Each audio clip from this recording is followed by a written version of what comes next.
11/1/2026 ದಿವಸ ಮಧ್ಯಾಹ್ನ ಟೈಮಿಗೆ ಗಂಗಾವತಿಗೆ ಯಥಾಸ್ಥಿತಿ ಅವ್ರ ಕಾರ್ಯಕ್ರಮ ನಿಮಿತ್ತ ಹೋಗಿರ್ತಾರೆ. ಹೋಗುವ ಸಮಯದಾಗ ಭರತ್ ರೆಡ್ಡಿ ಅವರು ಆಪ್ತರಾದಂಥ ಸತೀಶ್ ರೆಡ್ಡಿ ಅವರು ಗನ್ಮ್ಯಾನ್ಗಳನ್ನ ಕಳಿಸ್ಬಿಟ್ಟು ಅವ್ರ ಮನೆ ಮುಂದೆ ಬ್ಯಾನರ್ ಕಟ್ಟುವಂಥ ಕೆಲಸ ಮಾಡ್ತಿರ್ತಾರೆ. ಅವರು ಕಾಂಪೌಂಡ್ ಒಳಗೆ ಬ್ಯಾನರ್ ಕಟ್ಟಿರ್ತಾರೆ. ಆ ಬ್ಯಾನರ್ಗಳನ್ನ ಬೇಡಪ್ಪ ತೆಗೀರಿ ಅಂತೇಳಿ ಅಲ್ಲಿ ಒಬ್ಬರು ಇನ್ಸ್ಪೆಕ್ಟ್ರಿಗೆ ಕರೆ ಮಾಡಿ ಕೇಸಿಂದ ಮಾಹಿತಿ ಕೊಡ್ತಾರೆ ಸಾಹೇಬರು. ಕೊಟ್ಟಂಥ ಸಂದರ್ಭದಾಗ ಅವರು ತೆರವುಗೊಳಿಸಂಗಿಲ್ಲ. ಇವರು ಸರ್ ಗಂಗಾವತಿಗೆ ಏನು ಹೋಗ್ತಾರೆ, ಹೋಗಿ ಅವರು ವಾಪಸ್ ಬರೋ ಅಷ್ಟರೊಳಗೆ ಸ್ವಲ್ಪ ಕಲ್ಲುಗಳು, ಗುಂಡುಗಳು, ಪೆಟ್ರೋಲ್ ಬಾಂಬ್ಗಳು ಇವನ್ನೆಲ್ಲ ತಯಾರಿ ಮಾಡ್ಕೊಂಡು ಇವ್ರು ಯಾವಾಗ ಬರ್ತಾರೆ ಅನ್ನೋದನ್ನು ಕಾಯ್ತಾ ಇರ್ತಾರೆ. ಅವರು ಕಾಯ್ತಾ ಇದ್ದ ಸಂದರ್ಭದಾಗ ರಾಮುಲು ಅವರು ಕೂಡ ಹೋಗಿ ಅವ್ರಿಗೆ ತಿಳಿ ಹೇಳುವಂಥ ಕೆಲಸ ಮಾಡ್ತಾರೆ. ಅವರು ತಿಳ್ಕೊಳಂಗಿಲ್ಲ ಅವತ್ತಿನ ದಿನ. ಇನ್ನೇನು ಗಾಲಿ ಜನಾರ್ದನ್ ರೆಡ್ಡಿ ಅವರು ಬಂದ ಸಂದರ್ಭದಾಗ ಏಕಾಏಕಿ ಗುಂಡಿನ ದಾಳಿಗಳನ್ನು ಮಾಡ್ತಾರೆ. ಮಾಡಿದ್ರಿಂದ ಈ ಗಲಭೆಯಲ್ಲಿ ಒಬ್ಬ ಕಾಂಗ್ರೆಸ್ ಕಾರ್ಯಕರ್ತನ ಹತ್ಯೆ ಆಗ್ತದೆ. ಆ ಹತ್ಯೆಯನ್ನು ಶಾಸಕರ ಮೇಲೆ ಹಾಕ್ಬೇಕಂತೇಳಿ ತುಂಬ ಪಿತೂರುಗಳು ನಡೆದವ್ರು. ಆಮೇಲೆ ಪೋಸ್ಟ್ ಮಾರ್ಟಮ್ ಕಳಿಸಿದಾಗೂ 2 ಸಾರಿ ಪೋಸ್ಟ್ ಮಾರ್ಟಮ್ ಮಾಡಿದ್ದಾರೆ. ಫಸ್ಟ್ನೇ ಸಾರಿ ಒಮ್ಮೆ ಇದನ್ನು ಮಾಡಿ ಪೋಸ್ಟ್ ಮಾರ್ಟಮ್ ಮಾಡಿ ಅದರೊಳಗೆ ಏನೂ ಗುಂಡಿಲ್ಲ ಅಂತೇಳಿ ಹಂಗೆ ಬಿಟ್ಟಾರೆ. ಆಮೇಲೆ 2ನೇ ಸಾರಿ ಪೋಸ್ಟ್ ಮಾರ್ಟಮ್ ಮಾಡಿ ಒಂದೇ ಗುಂಡು ಸಿಕ್ಕಿದೆ ಅಂತ ಹೇಳತ್ತಾರೆ. ಇನ್ನೂ ಹಲವಾರು ಗುಂಡುಗಳು ಇರಬೇಕು ಅನ್ನೋ ಉದ್ದೇಶ ಅವ್ರದ್ದಿತ್ತೇನೋ.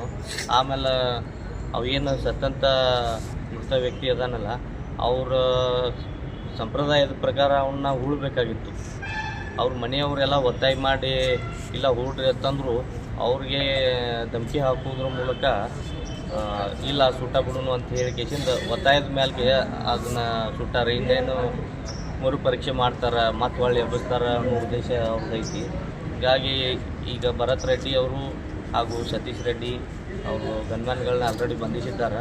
ಇನ್ನು ಕೂಡಲೇ ಬಳ್ಳಾರಿ ಶಾಸಕರಾದಂಥ ಭರತ್ ರೆಡ್ಡಿ ಅವ್ರನ್ನ ಬಂಧಿಸಬೇಕಂತ ನಾವು ಒತ್ತಾಯಿಸಿ ಇವತ್ತು ಮಾನ್ಯ ಜಿಲ್ಲಾಧಿಕಾರಿಗಳ ಬಾಗಲಕೋಟೆ ಜಿಲ್ಲಾಧಿಕಾರಿಗಳ ಮೂಲಕ ಗೌರವಾನ್ವಿತ ರಾಜ್ಯಪಾಲರಿಗೆ ಹಾಗೂ ಗೌರವಾನ್ವಿತ ಪ್ರಧಾನಮಂತ್ರಿಗಳಿಗೆ ಹಾಗೂ ರಾಷ್ಟ್ರಪತಿಯವರಿಗೆ ಇವತ್ತಿನ ದಿವಸ ನಾವು ಒತ್ತಾಯ ಮಾಡ್ತಿದ್ದೀವಿ.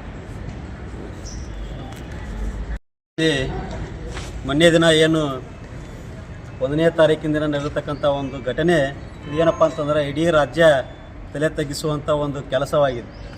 ಇವತ್ತು ಜನರಿಂದ ಆಯ್ಕೆಗೊಂಡಿರ್ತಕ್ಕಂಥ ಶಾಸಕರು ಎಲ್ಲರನ್ನ ವಿಶ್ವಾಸಕ್ಕೆ ಕರೆದುಕೊಂಡು ಹೋಗಿ ಆದಿಕವಿ ಮಹರ್ಷಿ ವಾಲ್ಮೀಕಿಯವರ ಪುತ್ಥಳಿಯನ್ನು ನಿರ್ಮಾಣ ಮಾಡಬೇಕಾಗಿತ್ತು.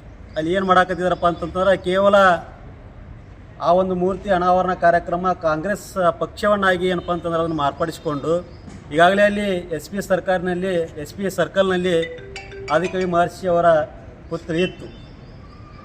ವಿನಾಕಾರಣ ಗೊಂದಲ ಸೃಷ್ಟಿಸುವ ಸಲುವಾಗಿ ಮತ್ತು ಏನು ಬಿ ನಾಗೇಂದ್ರ ಅವರು 187 ಕೋಟಿ ರೂಪಾಯಿಗಳನ್ನು ವಾಲ್ಮೀಕಿ ನಿಗಮದಲ್ಲಿ ಏನು ತಿಂದು ತೆಗೆದಿದ್ದಾರೆ, ಅವರಾಗಿರ್ಬೋದು, ತುಕಾರಾಮ್ ಅವರಾಗಿರ್ಬೋದು, ಇವರೆಲ್ಲರೂ ತಾವು ಮಾಡಿರ್ತಕ್ಕಂಥ ಕಂಪ್ಲಿ ಗಣೇಶ ಅವರಾಗಿರ್ಬೋದು, ತಾವು ಮಾಡಿರ್ತಕ್ಕಂಥ ಕೆಲಸಗಳನ್ನು ಮರಿಮಾಚಲಿಕ್ಕೋಸ್ಕರ ಏನಪ್ಪ ಅಂತಂದ್ರೆ ವಾಲ್ಮೀಕಿಯವರ ಪುತ್ಥಳಿಯನ್ನು ಅನಾವರಣಗೊಳಿಸಿ ಇವರೆಲ್ಲ ತಿಂದಿರ್ತಕ್ಕಂಥ ದುಡ್ಡನ್ನು ಮುಚ್ಚಾಕುವ ಒಂದು ಹುತ್ತಂತ್ರ ಏನಪ್ಪ ಅಂತಂದ್ರೆ ಇದನ್ನು ಈ ಕೆಲಸ ಮಾಡಲಿಕ್ಕೆ ಮುಂದಾಗಿದ್ದರು.